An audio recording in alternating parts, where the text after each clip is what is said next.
Hemos estado viendo nada menos la situación de la migración humana en los diferentes continentes.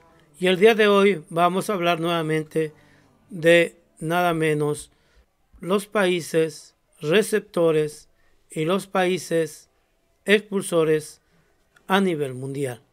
Pero vamos a hacer un pequeño recordatorio. Principalmente determinando algunos conceptos que necesitamos reconocer y recordar, como lo que es la migración, que ya lo habíamos visto anteriormente, es el desplazamiento de personas o un grupo de personas desde un lugar que habitaban, o sea, su lugar de residencia, a otro, es decir, cambio de residencia. Y dentro de ello se desprende otros conceptos similares, como es emigrar, que es simplemente dejar el país de origen y establecerse en otro país o en otra región.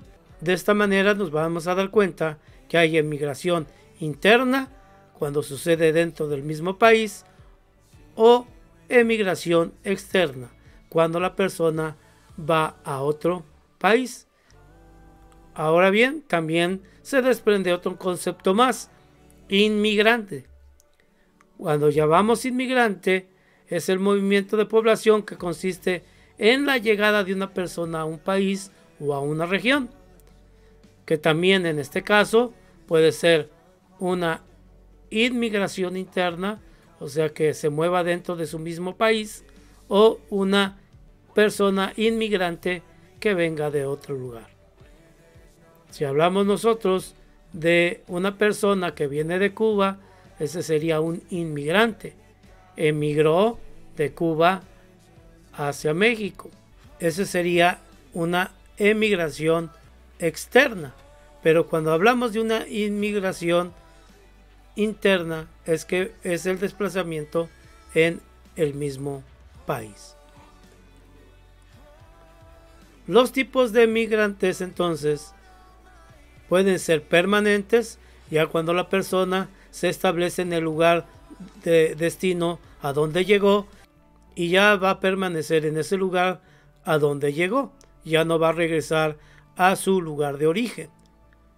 Pero también puede haber una migración interna, cuando el lugar de la migración se encuentra dentro del mismo país. Si hablamos de nuestro caso en particular, yo soy una persona que emigró del centro del país hacia el norte de nuestro país. Y si hablamos de una migración externa, entonces estamos hablando de una persona que vivía en otro país y vino a nuestro país. Por eso existen países receptores, aquellos que principalmente reciben inmigrantes. Y en la mayoría de los casos se trata de países desarrollados y que las características son comunes en todos y se presentan condiciones de vida más altas que del país donde vienen las personas o son expulsados. De esta manera entonces entendemos que los países receptores son aquellos que reciben a los inmigrantes. Y que en este caso el mayor país que recibe inmigrantes es nada menos que los Estados Unidos. Y de ahí se derivan otros países como la Federación Rusa, Alemania y otros países en menor cantidad o proporción como Arabia, Canadá, Gran Bretaña, España, Francia, Australia y la India.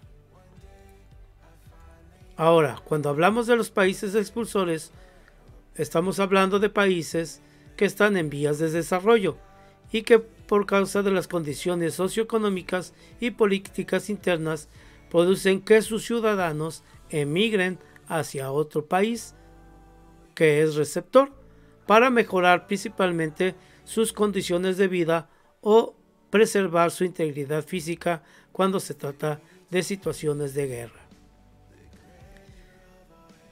Y dentro de los países expulsores está nuestro país México, Egipto, la India, China, Ucrania, Bangladesh, Pakistán, Bulgaria, Turquía y aún Egipto.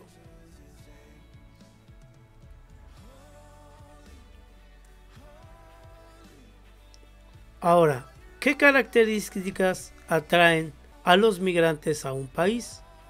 Los países que atraen a los migrantes tienen un bienestar social, económico y una buena calidad de vida, y existe poder de adquisición. La migración es el proceso en el cual la población se moviliza de un lugar a otro por una causa en particular. De esta manera podemos ver la importancia que tiene la migración y la forma en que los diferentes países se desenvuelven, ya sea como países receptores o países expulsores.